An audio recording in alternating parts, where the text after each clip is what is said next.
সন্তানের তিনটি আমলে মৃত মা বাবার গুনাহ মাফ হয়ে যায়। যখন কোনো ব্যক্তি দুনিয়া থেকে বিদায় নেয় তখন তারা চাতক পাখির মতো তাকিয়ে থাকে কখন তার জন্য একটু দোয়া করা হবে। কিন্তু আমাদের যুগের সন্তানরা পিতামাতার জন্য দোয়া করে না।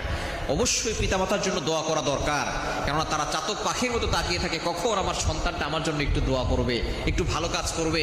সুতরাং তিনটি আমল যদি সন্তান করে তাহলে এটা পিতামাতার কবরে চলে যায় এবং আল্লাহ তাআলা পিতামাতার গুনাহ খাতাগুলো ক্ষমা করে দেন। চমৎকারভাবে আল্লাহ পাক রব্বুল আলামিন পিতামাতার সাথে খেদমত করতে হবে এবং পিতামাতা মারা গেলে তাদের জন্য একটা দোয়াও আল্লাহ তাআলা শিখিয়ে দিয়েছেন। কোরআন খুলেন 15 নম্বর পারা 3 নম্বর পৃষ্ঠা 6, 7, 8, 9 নম্বর লাইনগুলোতে সূরা বানী ইসরাঈলের 23, 24, 23 এবং 24 নম্বর আয়াতে আল্লাহ তাআলা পিতামাতার সম্পর্কে সুন্দর কথা বলেছেন।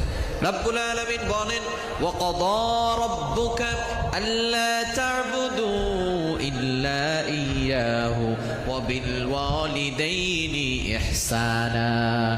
1 নম্বর আল্লাহ